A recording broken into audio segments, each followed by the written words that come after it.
Welcome back to Shooting the Bull. I'm Ken Hendricks. I want to talk to you today about how to start and stop certain things on your farm. Because we're really good at starting things and really bad at stopping them. And then because we're never good at stopping them, things eventually become hard to start because you've got so many things that you've got started that you can't start more. And before long, you're driving yourself crazy. So, before we get too deep into this, I want to give you a scenario. Imagine that your cattle herd, you have a bull that's been with your 60 cows, and that bull produces nothing but muscle in calves. They're not the best maternal looking calves, but boy, they grow. They put on tons of weight, big old muscle down their back, and you get good money off those calves. But there's not a maternal trait one in this bull. The heifers aren't going to milk.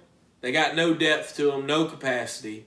And you kind of wonder if any of them would ever be able to have a calf because he throws them so big that they're just going to be so big when they get here that he may kill half the calves. Now that sounds good. You've been making really good money off these calves. But now, in the next 3 years, you got about 30 mamas that are over the age of 12. And you know you're going to start losing those cows through culling or through attrition over the next few years. What are you going to do about that? Now that seems like a fairly simple thing that farmers deal with all the time.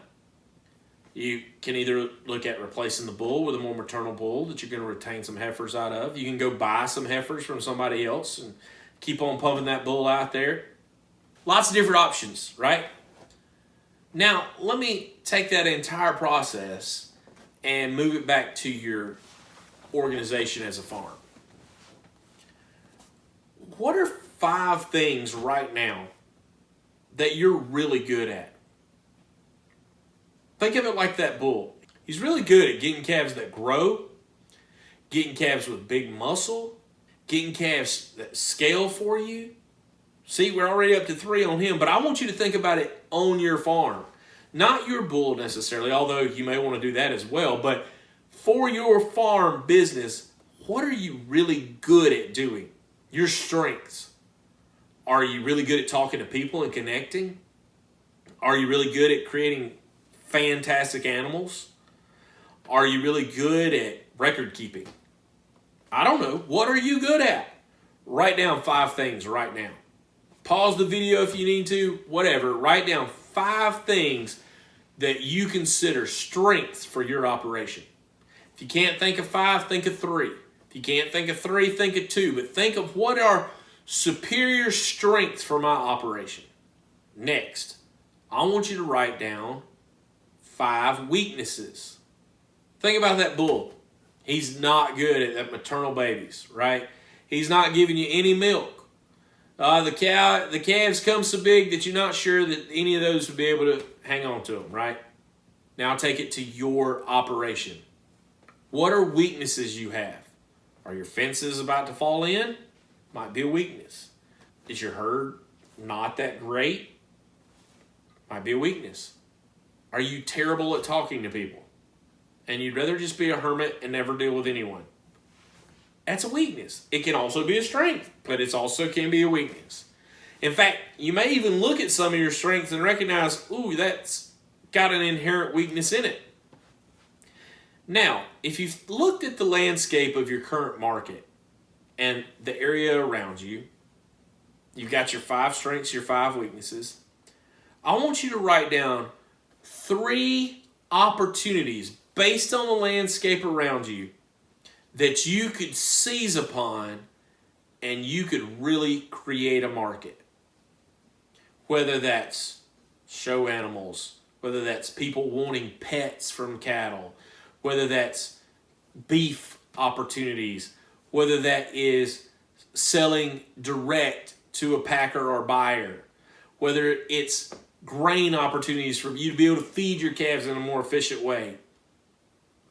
You write down, what are opportunities? Is it speaking? Is it getting involved in politics? Is it getting involved with cattle organizations. What are opportunities that you see around you that have obvious strength and scaling for you, that maybe whether or not it's financial gain is not the important. It could be brand game. It could be getting people to buy into who you are. It could be connecting you with more people. All those are opportunities. What are 3 opportunities right now that are sitting there waiting for you to be able to jump into? If you need to pause the video, pause the video. But 3 opportunities that are right there around you. Now, what are 3 threats? 3 things that could wipe you out, right? I mean, if all 30 of those cows died, right, and that you've got nothing, had no plan for how to get replacement mamas, you could be in bad shape. Maybe you're sitting there facing a drought that's been going and you're in a really confused land of how do I deal with this? What's something in the next 3 months that could wipe you out? What's something in the next 6 months? What's something in the next year? What's something in the next 3 years that could wipe you out? What if all the packers just decide to try to make the cattle industry into the pork industry and make it so that there is no market left? I don't know. You tell me. What in your specific area problem? Is urbanization going to be a problem? Is there my current county right now? We're in a position where 10 years from now, there may not be any land for cattle anymore. Not that you can afford to farm. Land values have skyrocketed. Population is increasing at a dramatic rate. Homes are going up everywhere. What has been traditionally an agricultural community is being rocked because it doesn't know how to deal with the urbanization that's happening at such a rapid pace. Maybe that's a threat and an opportunity. But what's a threat for you? Write down 3 of them. Okay, you got your strengths, you got your weaknesses, you got your opportunities and your threats. Now, here's what I want you to recognize. Your strengths are things you should build on. If you're naturally good at those things and you already have them, why in the world would you not market and build upon those things? And if there's things you're really weak at, but you're still having good strengths, then my suggestion is don't try to fix the weaknesses. Manage the weaknesses and build on the strengths. So if you're not great at talking to people, connect with someone who is. Hire someone who is. Find someone who is. If you're really good at developing animals, you've got a foot up on a lot of people. If you're really good at having well-developed rotational grazing plans, oh my goodness, you're so far ahead of so many people. That's a strength. Build on it. Develop off of your strength. Don't try to recreate the wheel. Don't try to be everybody's everything. If you try to be a jack of all trades and a master of none, you will be good at some. And that there's strengths in being a jack of all trades. It's not necessarily a bad thing. But if you try to fix weaknesses that's not who you are, then you will sacrifice who you are and you'll get lost in the mix, and before long, you'll be mediocre in everything. And mediocrity does nothing for creating markets. Let me give you an example. Maybe you're really good at producing super muscular calves. Going back to that bull. Don't try to get a bunch of maternal mamas suddenly. Don't try to rebuild your whole program to fix one weakness. Go find somebody else who's good at that weakness, buy cows from them, and keep being really good at what you're good at. And again, the bull's just an example. Think about your program, your cattle operation from top to bottom. I'm going to go so far as to say, if you're not good at raising cattle, but you're really good at marketing them, maybe you don't need to own cattle. Maybe you need to sell cattle for other people. Don't box yourself into having to be this one thing just because that's the way everybody's always done it. What's your strength? What's your weakness? Build on the strength, manage the weakness. Now, opportunities. Look at the opportunities you wrote down. You're not supposed to pursue every opportunity. That would be silly. But what you can do is, where do my strengths and my opportunities align? Where do those two things find overlap? If we were drawing a circle of opportunities and we were drawing a circle of strengths, which ones cross over? And the one that has a lot of crossover, then I'm going to pursue those opportunities. It may mean making some changes, and I may have to even manage some weaknesses to continue to pursue down that path. But opportunities, we need to build on the opportunities that utilize our strengths. That's how we make progress. And that's how we make and create markets. Okay? Now looking at the threats. Threats are often opportunities in disguise. And what I mean by that is, if you're able to see the threat before someone else, then you can take measures to create that threat, to go around that threat, and to be prepared for that threat. For example, if you've read much of the Bible, Joseph interpreted the dream for Pharaoh that saw that 7 years of bad famine were coming. And so, because of that, they prepared 7 years of abundance, held it back, and when the famine came, which should have been a threat, they were prepared to succeed off of it. Other nations had to come to them to buy their grain, and therefore further empowered Egypt to be stronger and stronger.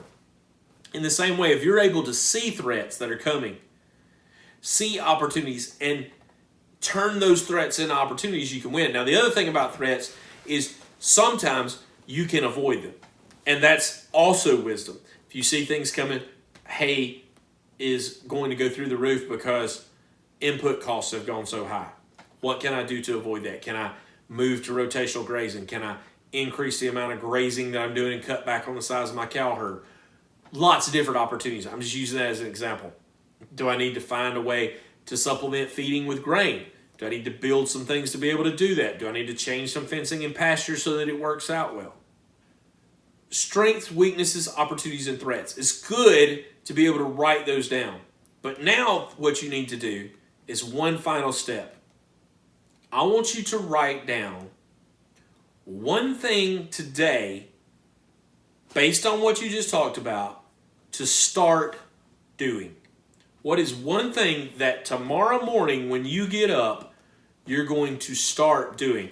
Now, our tendency is to say, oh yeah, I'm going to start rotational grazing, right? But the problem with that is you can't just wake up tomorrow and start rotational grazing.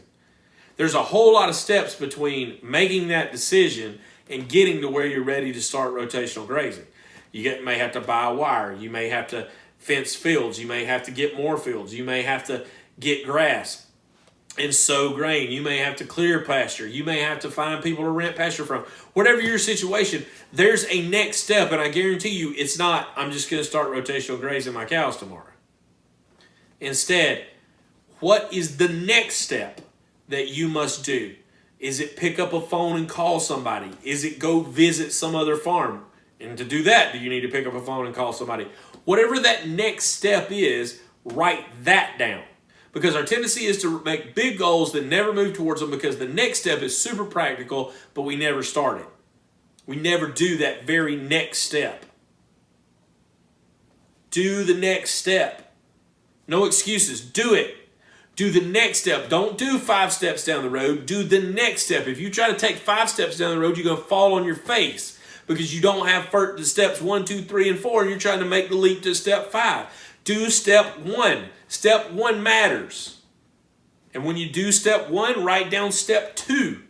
Again, sometimes you need to write down step 10 and then work backwards into, okay, well, to get to that, I got to do step 9, step 8, step 7, step 6, step 5, step 4, step 3, step 2, step 1.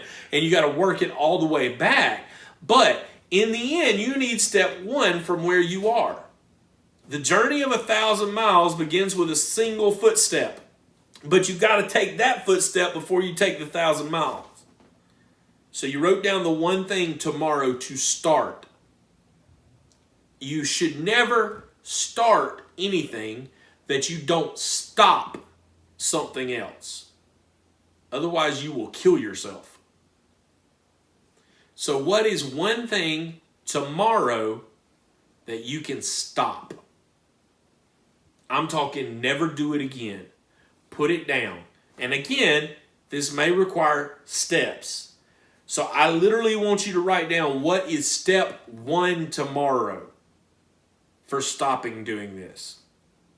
Now, here's the thing. Maybe you need to look at those weaknesses or those threats to determine what you need to stop.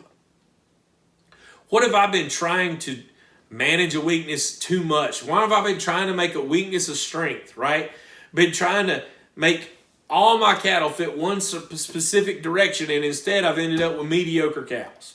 And again, we go back to the cows because that's easy for us to visualize, but I want you to think about it in the business sense. What is it that I've done trying to get my weakness better that's really made me worse? Because I've spent so much time doing something I hate doing when I should really spend that time doing something I'm good at and maximizing, and then managing that weakness by either bringing in someone else or finding a product or a resource or doing something different. Maybe you don't need the maximum number of head that your place can hold because that stresses you and worries you too much. And instead you need to cut back, and by cutting back you produce better animals and you got more time to market. Last year, for example, I gave up my 70 best acres of hayland.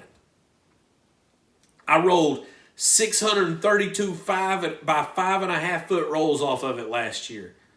That's more than my entire operation needs. And I gave it up because it was taking so much resource input, so much time and effort from me, and so much wear and tear on my vehicles and my resources that it became a negative. And now this year, I just cut about half or 2/3 of what I normally would have to cut. It wasn't nearly as stressful. I got 250 something rolls off my first cut. I'll have 2 more cuttings at least, and if we end up in a drought, I'll have to buy hay. But if we don't have a drought, I'll be covered, and I've got leftover from last year to cover me. And I am not so stressed, I am not so worried, and I am not so beat up from having to do that extra 70 acres. It was great hay. It was good stuff. It was a great opportunity in some ways, but I didn't need it anymore. I had to stop doing that, and it was scary to stop doing that. It's scary to give up that amount of hay, right?